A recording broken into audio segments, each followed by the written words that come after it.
में ना जाने कितनी दुनियाएं और बसती है, मगर इंसान सिर्फ उसे ही मानता है जिसे वो देख सकता है। काली अमावस की रात थी। चारों ओर सिवाय हवाएं और शोर के अलावा कुछ भी नहीं था। राजन को आज घर लौटने में देर हो गई थी। रात के सन्नाटे को वो अपनी साइकिल से चीरता हुआ चला जा रहा था। वह गांव की नदी तक पहुंचा ही था कि तभी उसे नदी के पास एक काला साया दिखाई दिया, जो नदी के किनारे पानी को घोरे जा रहा था। इतनी रात को नदी के पास देखकर राजन के ना जाने क्यों रोंगटे खड़े हो गए। उसे ऐसा महसूस हुआ मानो उसके पैर साइकिल के पैडल पर जम गए हो। राजन कपकपाते हुए होठों से बोला, कौन है वहाँ पर? राजन ने इतना बोला ही था कि अचानक वो साया बिजली की रफ्तार से दौड़ता हुआ राजन के नजदीक आ गया। राजन की नजर जैसे ही उस साये पर पड़ी, उसके अंदर से एक भयानक चीख निकल गई। इस घटना के 1 महीने बाद अर्जुन का सारा ध्यान ड्राइविंग पर था। उसकी पत्नी शिखा कार में ड्राइविंग सीट के बगल में बैठी हुई एक मैगजीन पढ़ रही थी। शिखा ने मैगजीन रखकर अर्जुन की ओर देखकर कहा, और कितनी दूर रह गया है तुम्हारा गांव अर्जुन? बस थोड़ी दूर रह गया है, आधे घंटे में हम पहुंच जाएंगे। तुम्हारे चेहरे पर इतनी टेंशन क्यों है? टेंशन क्यों नहीं होगी शिखा, मैंने अपनी माँ को बगैर बताए तुमसे लंदन में शादी तो कर ली। पता नहीं माँ तुम्हें देखकर कैसे रिएक्ट करेगी। डोंट वरी अर्जुन, मुझ पर भरोसा रखो। तुम्हारी माँ को मनाने की जिम्मेदारी मेरी है। आई होप शिखा ऐसा ही हो। यकीन मानो, अगर ऐसा हुआ ना तो मेरे ऊपर से एक बहुत बड़ा बोझ उतर जाएगा। हम मुस्कुरा भी दो यार। अच्छा, तुम बता रहे थे कि गांव में तुम्हारी बहुत बड़ी हवेली बनी हुई है, कुछ बताओ ना अपनी हवेली के बारे में। अरे 15 मिनट में हम वैसे भी पहुंचने वाले हैं, तुम खुद देख लेना। कुछ ही देर में अर्जुन अपने गांव वीरपुर अपनी हवेली में खड़ा हुआ था। अर्जुन की माँ अर्चना देवी अर्जुन के स्वागत के लिए हवेली के बाहर खड़ी हुई थी। अर्जुन ने दौड़कर अपनी माँ के पैर छुए और डरते हुए बोला, ये शिखा है माँ, मेरी पत्नी। हम दोनों ने लंदन में शादी कर ली। अर्जुन की बात सुनकर अर्चना देवी मुस्कुराकर बोली, कोई बात नहीं बेटा, एक ना एक दिन तो तुझे शादी करनी ही थी। इतना बोलकर अर्चना ने अपनी बहू को गले लगा लिया और वो अंदर आने का इशारा करती हुई वहां से चली गई। अर्जुन को अपनी माँ का ये बिहेवियर देखकर बहुत ज्यादा हैरत हुई। उसे उसकी माँ इस बार बहुत बदली हुई सी लगी। अर्जुन पूरे 10 साल बाद लंदन से आया था। अर्जुन उन्हीं ख्यालों में खोया हुआ था कि उसके कानों में उसकी पत्नी शिखा की आवाज टकराई। अब क्या बाहर ही खड़े रहने का इरादा है क्या? अंदर नहीं चलोगे? कौन से ख्यालों में गुम हो गए? मुझे लगा था माँ को मेरी शादी के बारे में जानकर बुरा लगेगा, मगर माँ को तो जैसे कोई फर्क ही नहीं पड़ा। अजीब आदमी हो। ये तो अच्छी बात है, मुझे मेहनत करने की जरूरत ही नहीं पड़ी। चलो अब अंदर भी चलो। अर्जुन और शिखा अंदर की ओर चले गए। अर्जुन ने देखा कि उसकी हवेली में सन्नाटा पसरा हुआ था।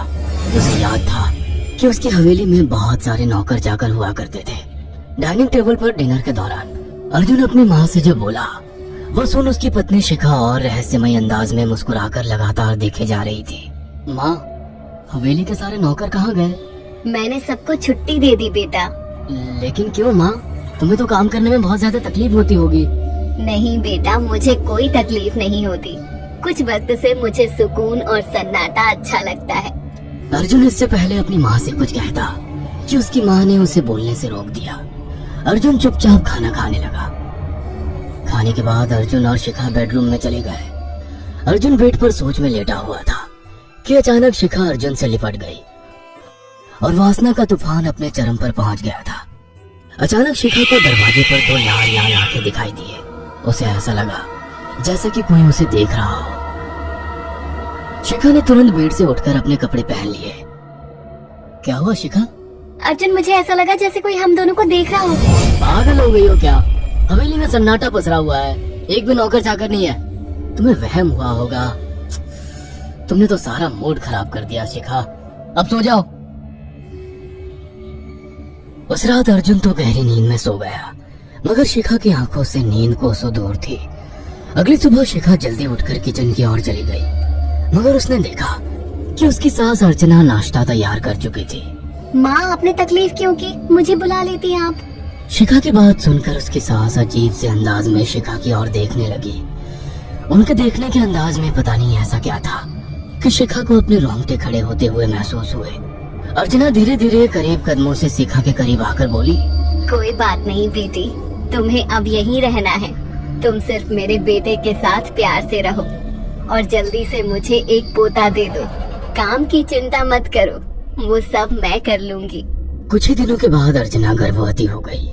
उसे हवेली में रहते हुए 6 महीने से ज्यादा वक्त हो चुका था और इन 6 महीनों में उसने नोट किया कि जब से वो गर्भवती हुई है उसकी सास अचानक से आकर उसके पेट पर हाथ फेरने लगती और अजीब से अंदाज में उसके पेट को घूरने लगती।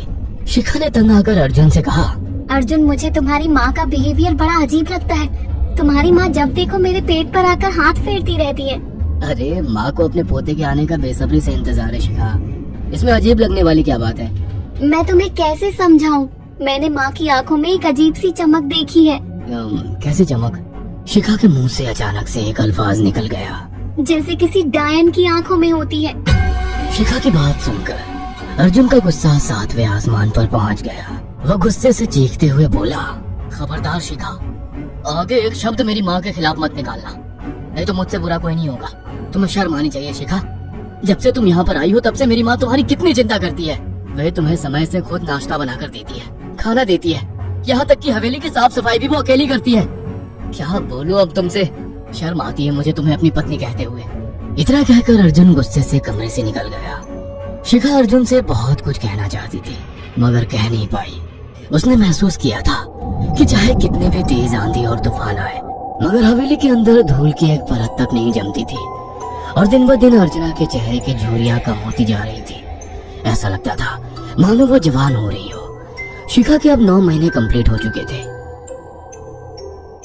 और एक रात अचानक उसे प्रेगनेंसी पेन होने लगी। वो दर्द से तड़पने लगी। ये देखकर अर्जुन घबरा गया।